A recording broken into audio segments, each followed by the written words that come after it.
Camille Garbi, je suis photographe. Je suis basée à Paris et ça fait maintenant 5 ans que je fais de la photographie de manière professionnelle. Avant ça, j'avais un premier métier, j'étais architecte. Je travaille pour des architectes et pour tous les acteurs de la construction. Et je fais des reportages sur les bâtiments ou les nouveaux quartiers qui se construisent, les chantiers. Je fais également du portrait, parce que c'est un domaine de la photographie qui m'intéresse beaucoup. C'est à l'opposé de la photo d'architecture. C'est vraiment... En photo d'architecture, on est avec des bâtiments dans les lieux qui sont souvent vides. Et c'est l'espace. Là, c'est vraiment le portrait, c'est la relation avec une personne sur un temps assez court souvent. Donc c'est vraiment très très différent. Et en parallèle de ça, je fais aussi des travaux qui sont plus personnels, dans le sens où ce n'est pas des travaux de commande. Ce sont des projets que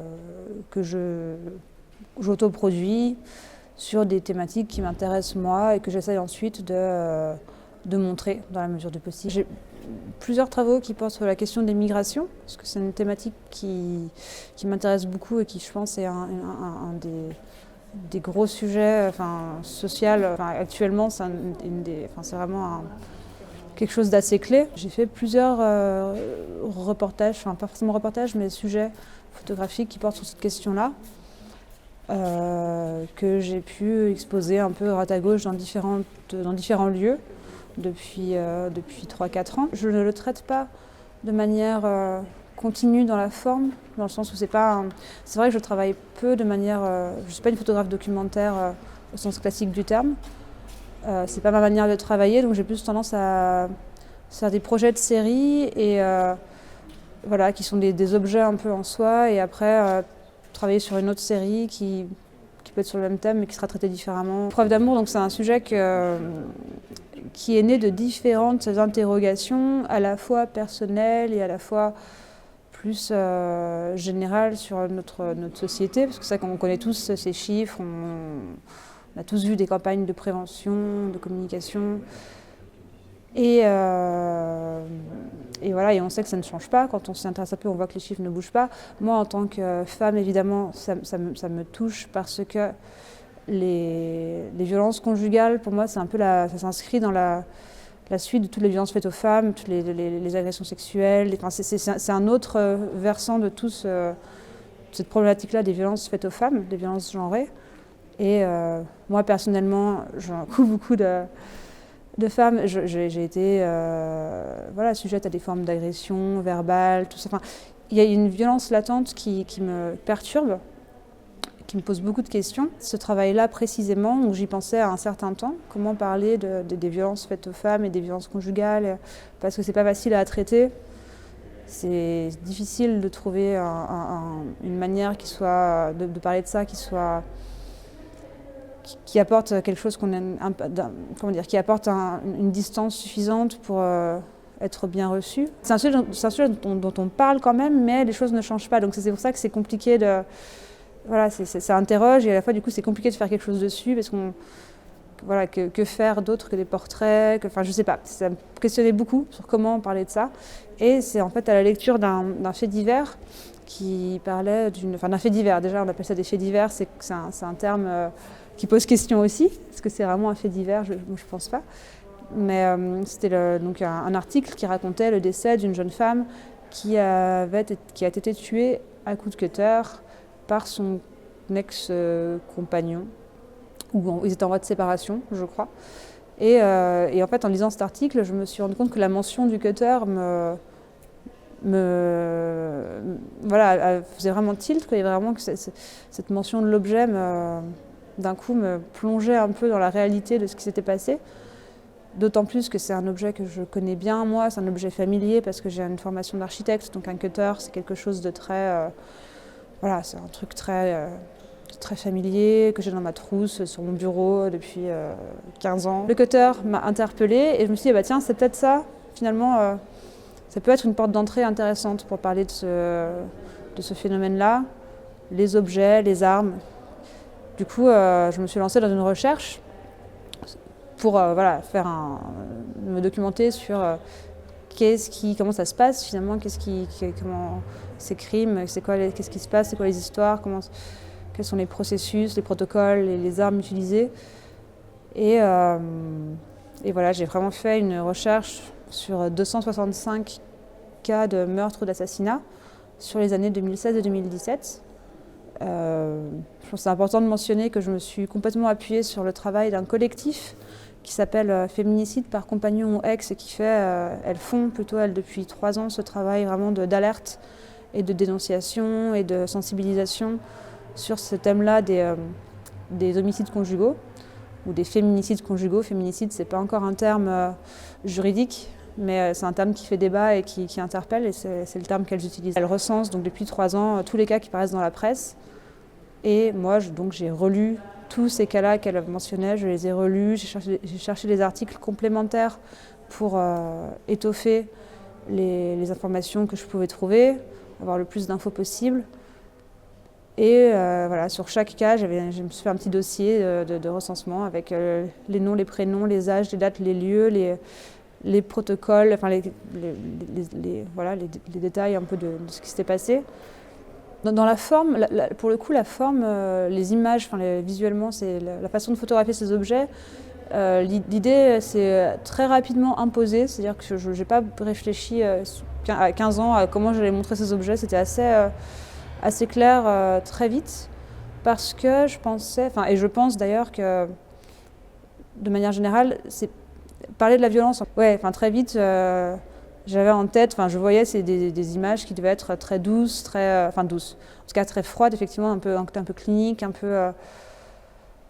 pour moi, elles sont assez inoffensives. Quand je vois toutes ces photos, pour moi, c'est vraiment très simple, très sobre. C'est des objets tout posés, tout doucement, avec une lumière assez douce. Il n'y a pas d'ombre dure, il n'y a pas de...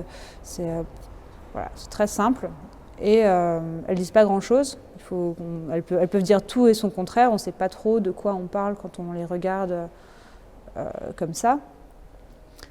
Il y a vraiment besoin d'avoir cet aller-retour avec les légendes qui sont incluses dans l'image. Et pour moi, c'était quelque chose qui était c'était vraiment un objectif. Chaque photo est un hommage ou un famage, comme diraient certaines féministes, aux victimes d'homicides conjugaux. J'ai mis beaucoup de temps, autant les images ont été assez... j'ai eu en tête rapidement ce que je voulais visuellement pour les images, autant le rapport avec les légendes et comment mettre en relation les cas et les images. Ça a été vraiment un long travail de recherche, de mise en page, de comment est-ce qu'on et comment on en parle, est-ce qu'on met parce que des fois j'avais les noms complets. Là il n'y a que les prénoms, dans les articles de presse on cite souvent le prénom et le nom de famille de la personne. Donc est-ce qu'il fallait garder le nom de famille, est-ce qu'il fallait mettre plus d'informations sur les circonstances, ou pas, est-ce qu'il fallait être exhaustif et mettre tous les cas relatifs ou juste mettre des histoires plus détaillées, mais pas toutes. Il y a eu beaucoup de questionnements et d'allers-retours. Le choix du format carré, c'est pareil, ça s'est un peu imposé aussi, parce que pour moi, le format carré, c'est un format qui est qui suffit à lui-même, qui est enclos. Il y a quelque chose de très stable, de très fermé, quoi. C'est complètement équilibré. Il y a quelque chose de très... il y a une forme d'inertie au format carré, je trouve. C'est pas une critique, c'est là où le format paysage induit une lecture de gauche à droite, le portrait peut amener une forme d'élévation. On peut créer des diagonales. Le format carré, c'est un format qui circonscrit vraiment l'image dans quelque chose qui... on tourne en rond dedans. Et c'est une forme de symbole de l'enfermement et qui, pour moi, je trouvais ça intéressant par rapport à ce sujet-là, qui est quand même un problème qui stagne, dans lequel des gens s'enferment dedans, n'arrivent pas à en sortir. Il y a quelque chose il y avait un parallèle que je trouvais intéressant. Le contexte, finalement, j'en parle peu, parce que en lisant, en fait, on se rend compte que les contextes sont quand même très souvent les mêmes. C'est pas des... D'ailleurs, c'est pour ça qu'il y a cette question, est-ce qu'on dit plus de choses sur chaque cas, mais en fait, en vrai, ce sont des histoires individuelles, mais qui s'inscrivent dans un vrai phénomène de société où il y a des mécanismes qui se répètent, il y a des choses il y a des formes de protocoles. C'est quasiment exclusivement des meurtres et des assassinats qui ont lieu dans des contextes de séparation ou de jalousie amoureuse. C'est vraiment l'immense majorité des cas, avec des processus. Alors, il ne faut pas faire de généralité, mais il y a quand même un vrai phénomène social, quoi. Et du coup, finalement, c'est que je ne rentre pas dans les détails des histoires parce que, sans dire que c'est toutes les mêmes, il y a quand même souvent un processus de répétition. C'est un vrai phénomène, quoi. C'est pas juste des histoires individuelles, malheureuses, qui ont lieu parce que pour telle excuse, telle. En fait, il y a un peu de ça aussi, évidemment, mais quand même, derrière tout ça, c'est une espèce de vague, quoi. Il y a vraiment quelque chose qui est à déconstruire parce que c'est quelque chose qui se répète dans la majorité des cas. Enfin, il y a vraiment des mécanismes très semblables. Et déjà, c'est un travail qui n'est pas du tout exhaustif, parce que j'ai fait des recherches qui sont exhaustives, mais les photographies ne le sont pas. C'est-à-dire qu'elles montrent 180 cas sur 265 que j'ai étudiés, et elles n'incluent pas tous les cas de meurtre ou d'assassinat qui n'étaient pas forcément représentables de cette manière-là, à savoir les coups et blessures. Donc les coups et blessures, je ne les montre pas, les cas de défenestration, les cas de strangulation à main nue. Enfin, il y a pas mal de choses que j'ai pris le parti de ne pas montrer.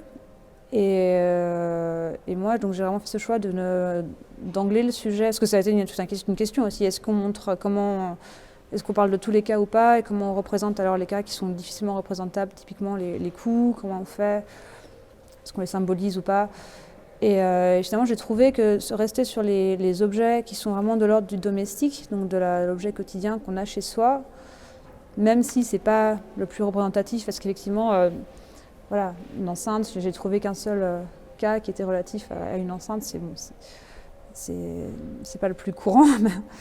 Mais vu que ce sont des objets qu'on a chez soi, ce sont des portes d'entrée qui permettent aux gens finalement vraiment de s'identifier et pas de s'identifier, mais de se projeter en tout cas assez facilement. Puis on voit aussi que ce sont des objets souvent, oui, soit très domestiques comme le fer à repasser, enfin qui sont rattachés à une image particulière des rôles au sein d'un couple, mais on voit qu'il y a beaucoup d'objets aussi qui sont rattacher une certaine image aussi de la virilité, enfin les marteaux, le tournevis, cette image de l'homme qui bricole.